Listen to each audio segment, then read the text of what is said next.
welcome to the Rock and Roll Rowdies. Yay! Hi there, welcome to the Rock and Roll Rowdies. I'm here with Mr. Wilkinson. Known as Wilko. Known as Wilko, and Derek Wilkinson. And I'm Mark Emery, and we're going to focus today talking about our history with the Average White Band. AWB, the only life for me. So, Wilko was tour manager of the Average White Band during their peak period when they had number one hits in the States and stuff, so he's got lots of stories in that department. But I'm going to just start off by going back to the early days when I first met up with them. And because we knew them way before they were even the Average White Band. I was touring with Wishbone Ash at the time. We were both under the same management, John Sherry Enterprises, and so we were quite a lot doing gigs with Glencoe, and I think even before that, Forevermore, which you guys probably may never heard of, I don't know, but Forevermore had Alan Gorey, Oni McIntyre, and that was with Mark Travis and Stuart Francis. I knew Stuart very well. He's the drummer. Unfortunately, passed away young. And then, Glencoe was another team where they were associated with. That was with Graham Maitland, Norman Watt-Roy, famous for, with Ian Drury. Yeah, and Johnny Turnbull, also of Ian Drury fame. So we knew all those guys, and then they gradually formed the Average White Band, which was part of, Bruce McCaskill was involved right from the very start, wasn't he? Bruce was, and there was the actual manager, and I knew him for about a month. It'll come to me. Something Turner. Oh, right. Not anything to do with Wishbone. Not those Turners. Not Wishbone Ash. More Turners. Oh, no. God, I've been surrounded by Turners the whole of my life. Anyway. Yeah, so, yeah, I mean, that all spawned out of a whole group of people, that used to play around London. Brian Auger, I don't know, Oni used to sit in with them a lot. Alex Ledgerwood was a vocalist. What was this Scottish Invasion? Alex went on to work with Santana. Uh-huh. And, Robbie McIntosh was a drummer for him. Robbie McIntosh, yeah. He was a drummer. And I'm not sure what band he came from, but they're all part of the Scottish Invasion coming down into London at that time. Frankie Miller was involved, and we were touring together quite a lot. I was envious of them. They had a long wheelbase blue Transit, with aircraft seats. We had a yellow single wheelbase, which was pretty Mickey Mouse compared. But that was just, we were only 19, 20 years old at the time. And, but yeah, I got really good friends with Peppy, who was the roadie for Glencoe. And we used to hang out, and I ended up moving up to the flat. He had a fantastic flat up in Hampstead on Reddington Road. Peppy was living there, Hamish was living there, Oni was living there.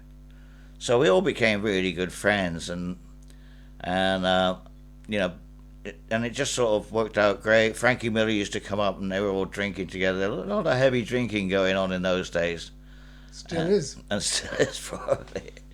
And, then the Average White Band were born out of that. Going back to Bruce, he was working with Eric Clapton as tour manager, I believe. Delaney and Bonnie. And then Delaney and Bonnie, all that tribe, right, along with Kevin Harrington. Mm-hmm. Kevin Harrington came to work with Wishbone.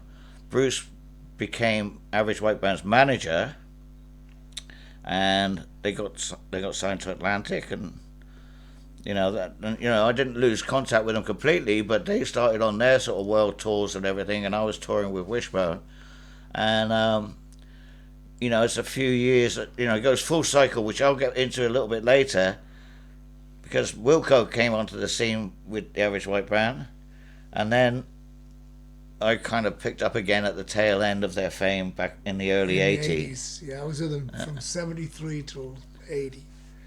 In Kensington, Olympia. We all used to go drinking in the Hand and Flower.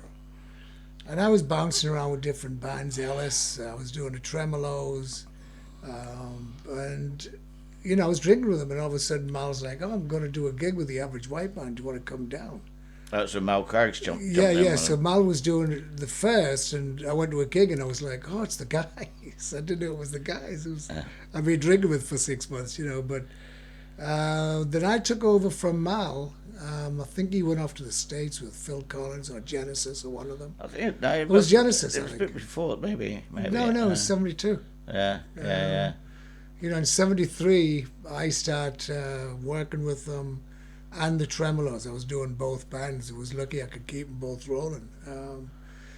And yeah, I mean, it was fantastic because when you work in clubs, you're learning the trade. You know, you just get in there, you do it. And one thing I noticed, though, the Average White Band's fan base was just growing and growing. And every gig was getting better and better. I mean, it was just... Hamish had their hair down here, you know, Robbie McIntosh, the original drummer, God bless him, you know, and it was fantastic days. It was... Well, that was the original band. We're going to Yeah. put up some pictures in the post-editing here of the original lineup and stuff like that. But, you know, I remember on the early days, they'd be playing at the Marquee. I don't think it was. I think it was just Robbie, because Robbie... Big Mac was his guy, but we'd get him on his drum kit. Oh, And he'd have a bottle of whiskey and a bottle of whatever, you know. And within 2 songs, he was just like controlling everything. I mean, at one point he was throwing his drumsticks at Oni, and Oni and I look at each other, and I run up to Robbie. I'm like, what are you doing that for? He goes, tell him he's out of tune. So how drunk was he? You know, I mean, well, he's one of those musicians. He was, you know, as a drummer, he was actually a musician, which against the rumours of drummers. So I mean, he had a brilliant ear, and you know, and his sense of rhythm was second to none. Yeah. I used to love watching him. He used to, on his snare, tighten him up and do it down. He'd go, doom, doom, doom, doom, doom. That's where we got that sound. I used to love it. Yeah. And I heard it through the grapevine by Marvin Gaye. Yeah. So, yeah, those days, it was great. I mean, they were all living in Barron's Court and round there. Yeah. And you used to all hang out together. Olympia. Yeah. And half of us were up in Hampstead at the big boat in the hill there. It was built by a rear admiral, and it was shaped like a front of a boat, and it came like through the hill. And so the balcony at the flat, I wish I had some photos. I might be able to dig something up. You know, you could stand on the balcony and you could see out over the GPO towers about a mile away. You know, it was like we've made it. You know. So it was like Mary Poppins. He used to blow the whistle and all that stuff. Yeah. Was that Mary Poppins? Errol, but Cozy Powell lived in the same building. It was a rock and roll center. You know, and Errol was up on the penthouse up on top. So, you know, that's great memories, early days of meeting the Average White Band and living with them, basically. And as I say, that, you know, that all came round several years later in Connecticut. But, you know, Wilko, talk about when, you know, they had their first album, Show Your Hand. So that was the Gollywog album. Yeah, that's the one they actually couldn't use in the United States. But we basically 73, I mean, I'd done quite a few gigs with them, and all of a sudden we're going to Europe. It was probably the hardest tour I ever did. And that's going to be recorded again on Thursday. So I'll explain that Thursday. But, you know, we did our first European tour. We did 3 gigs in 3 different countries in one day. Worked that one out. We probably made £5 at the end of the day. Well, it was the efforts you had to make in those days, you know. Well, bands were touring. You know, I mean, the record labels kept the money, and the touring money went in the pockets. So that's where the living was, you know. So I was with them from 73, and then January 15th, 1975, off to the USA. When did when did Pick Up the Pieces make it up to the top of the charts? What year was that? 75? It was 75 in March or April. And was that your first tour in the States with the That White Band? was my first American tour. Right. And I've stayed for 48 years. It's still there. I'm just coming home. He's just in Devon. I'm just coming home. I'm in Torquay, Devon right now. So, you know. Right. Yeah, it was absolutely amazing days because, you know, my working thing was learning all from 70 to 75 with all the bands I was with. I was learning the whole game, you know. So 75, I was like, you know, excited I was in the States, but I was also ready for what they were going to throw at me, you know. And Bruce McCaskill taught me a lot, you know. We brought Gary Smith in, he taught me a lot. You know, and you just jump in there. You know? Well, I think we all worked for the White Band at one time or another. Granny did. Granny, well, I hired Granny in 76 or late 75. Right. And he was right there right through till the 80s when I joined back up with them. Yeah, when I left, you came back in. So. And Mal was there in the early days because he got you the gig with them in the first place, I believe. Or yeah, I think he actually did. He never turned up for the gig, of course. No. You know, I was sitting there like a complete... Oh, right. You got invited, but he didn't show up. He didn't show up. No. So but I was the only one who could drive. There were the Scottish Friends, which was Big Mac, and I think there was... it'll come to me, but they couldn't drive. So they just went, okay, you got the gig, because I couldn't drive a 3-tonner, you know. And I really couldn't. It was like bumping cars for the first 6 months. They were great, those 3-tonners. Oh, I loved them. They were the new style. You know, we'd gone from transits then into 3-tonners, and they were like, wow, yeah. I never had a tranny. You never had a tranny? I just went straight to the 3-tonners. I passed my test in a tranny. You did? Is that rock and roll or what? Yeah, really. Yeah, but okay. Well, you know, you got to the, you know, the White Band had success. Pick Up the Pieces was going up the charts in the States. Well, you know, it's like all of a sudden you're playing 300 seaters in England and 500 tops. The next thing you're playing 20,000 seaters. You know, I mean, the tour just went ballistic. And you got to remember there was no video back then. There was no way you can see something. And our audience was 99.9% African American, and the way, you know, they were buying the albums. Well, it was a big R&B hit, wasn't yeah, it? it was the rhythm and blues section and the Cashbox and all that stuff. That's what we were in. Yeah. And you know, they'd be looking on stage going, "Wow, they're white," because they just listen to the music. Well, the name Average White Band kind of gives it away. yeah, but it's like, when you listen to some funky music, then all of a sudden you're looking on stage. Oh yeah, no, they you know, and the African American or black audience really took to them. Yeah, it was our audience. It was our audience. Atlantic Records with all their stars. I mean, Marvin Gaye and Teddy Pendergrass, Luther Vandross. They were all big fans of the Average White Band. Aretha Franklin. They all loved it. I mean, you know, the first day in the recording studio, in Atlantic Studio, I was talking to all of them. And I was like sitting there, like, I'm sitting next to Aretha Franklin and Teddy Pendergrass. And they go, "Where's AWB? Are you in the band?" It's like, "I'm the roadie." They're like, "Oh, you know," they were waiting for him to come in. But, you know, Arif Mardin was doing Aretha Franklin, that actually did the Average White Band as producer. Yeah. You know, so it was a great family, the Atlantic Records, and everybody in Atlantic was just fantastic, you know. Right, well, I think that gives us a nice cue. We're going to play from the Atlantic 40-year anniversary Atlantic Records, Average White Band performing at the at Madison Square Garden. Square Garden. So let's have a go at that. I believe it was the last time they played together.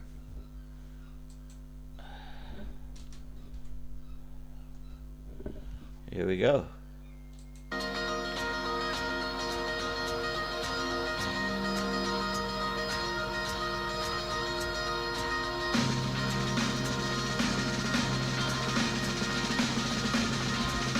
On his jet. Talk to him.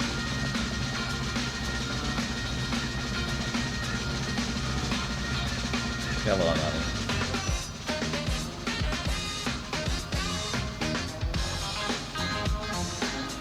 There he is, Mr. Funk.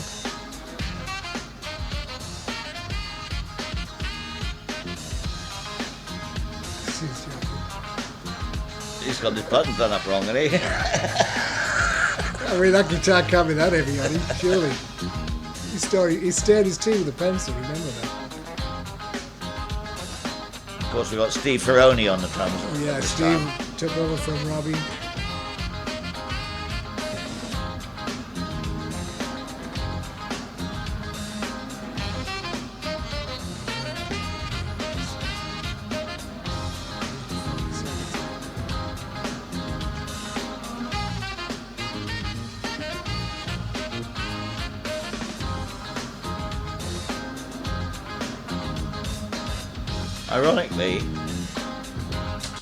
Ironically, I mean, this is an instrumental. I mean, Hamish is a great singer. Alan's a great singer. They got beautiful songs that they sing. Right. And the big hit was the instrumental. Mm-hmm. But it's great. But it was like everybody was into disco and dancing. Well, it was. Well, it had the rhythm, didn't it? Yeah. You know, and it filled the dance floors. So we'll just go up to Molly's solo, and then we'll. There he is. Rest in peace, Moll.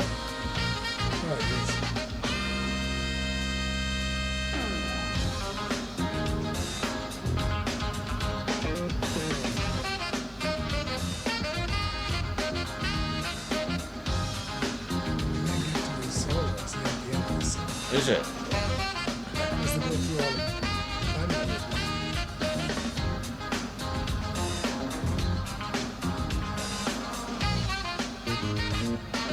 The thing is, Molly never changed. He always had that look, you know, the sax player stoop.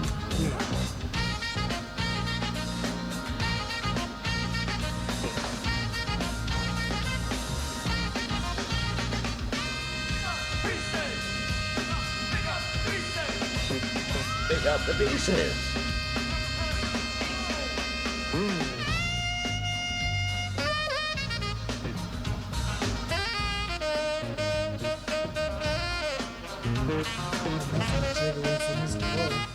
No, absolutely not.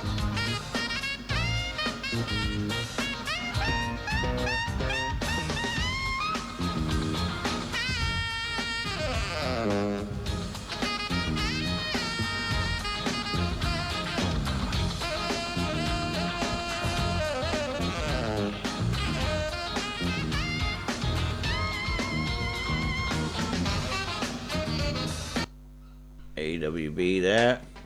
That was from the Atlantic Records 40-year anniversary at Madison Square Garden. Yeah, it was a the great last gig. time they played together as the original lineup, you know, obviously including Robbie.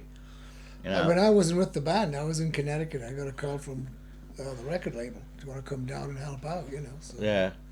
I went down. It was a funny day. I mean, you know, my days of Foreigner. I used to see them. I mean, I was walking out with the Average Whites, and Foreigners walking in and making look like goop, you know. Ships passing in the night. Yeah, you know, but there was so many bands there. It was fantastic. Keith Kevin was the production manager. All old buddies. Yeah, they, you know, we went from 20,000 seaters and 5 gigs a week, non-stop. Well, that's what you want when you're, you know, sort of when you're, well, they, even though, going back to those days, you know, when I was working with Molly and that lot, it was early 80s, 81, 82. Right. And I think Molly, you know, those guys are a few years older than me, closer to 40. But Molly would always say, yeah, we're the overage white band. If we look back now, you know, we weren't overage at all at that time. It was still, right, you know. right. But I think they did Top of the Pops, and I think it was Let's Go Around Again. I think I'm not. I'm not quite sure. Yeah, that was a big hit. That was a good hit. I like that song. And when they were walking in, all the punters back, you know, the backstage door were like, "Oh, I didn't know that old." They were staggering it in with the guitars and shit, you know. The overage white band. The overage white band. But we love them to bits, and we've all had we had so many laughs with them. I mean, God, Jesus Christ. They're the funniest band in the world to work with. They were brilliant. I mean, they were the only band I could leave by themselves. I mean, if the first limo was downstairs and I was running upstairs dragging the last ones out, they would just jump in the limo and go to the airport. I'd come down, and I never looked for anybody. Yeah, they were big boys. They could look after themselves. Oh, no, they were need fantastic. Nursemaiding, you know, wiping ass and all that bollocks. You know, I'd get the airport, and, you know, those days, the band used to just walk straight to the gate because I'd already be there with the boarding passes. There was no, security. There was none of that going on. You pulled up with a van full of baggage, and one guy or two guys would just take it straight to the airline. Yeah. Boom, off you go. It was fantastic. Here's a few quid, get all the shit on the flight. I used to give him 20 quid at a time, $20. Yeah, you wouldn't get that now. It'd be $20 a bag. Yeah. At least. But toured all over the world with them. Japan, we did Japan, all throughout Europe. The States non-stop with the States. And, when we finished, we didn't finish because I was living in New York at the time. And, we'd go back to New York and straight back in the studio. When Pick Up the Pieces was really happening, we were in Southampton and mansion recording Cut the Cake. Long Island, Southampton. Southampton, Long Island. I think it was Ertegun's house, and nobody knew where we were. He wanted to be secret, Then we, went down to Miami. We did Feel No Fret. We did this. We went to the Bahamas with Feel No Fret. Sorry, but we went to Miami. Which one did we record? Yeah, I mean, those were the, Benny King and Us. That was what it was all about. Yeah. Getting there, and those guys left Scotland as you left Hartlepool, as I left Torquay, all in the late 60s, and headed for London and tried to make our way. And luckily, we all found each other up there, which is great. Yeah. And we're still friends now. I mean, I can still call Orny or Alan at any time. And Roger comments quite a bit on the Rock and Roll Rowdies. Yeah, 54 years, 55 years. And it's like, to me, it's just been good because it got me on the next pedestal with my career, because in 1980, I'm at the farm in Connecticut going, what do I do for a job? Who's going to hire me? Well, ring, ring, hello. So it was word to mouth back then. Take that gig. Yeah. Well, that's a brief, in a way, that we've probably got lots more stories about the Average White Band, but they were great days, and I'm covered in sunshine now, all right. And, I just got so much time for those guys. Yeah. And it's a great, and they're still gigging now, so go and see them, because Alan and Nonny have still got, and they've got great players with them as well, so it's a real tight band. Yeah, they are great. Go on their website, Average White Band. Yeah. And you get all the gigs from that, all the gigs they're playing, if it's in Europe or if it's in the States. Just go and get on there. But we were there. Back in the day. Here's to AWB. AWB, the only life for me. Bruce McCaskill used to sing that all the time. Bye. Bye, Bruce. Bye from everyone. Wilko.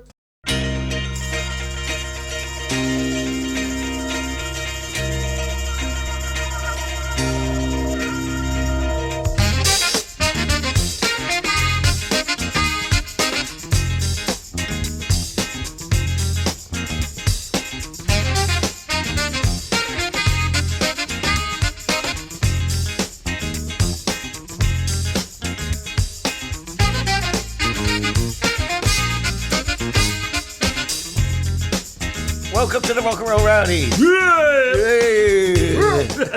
Yay!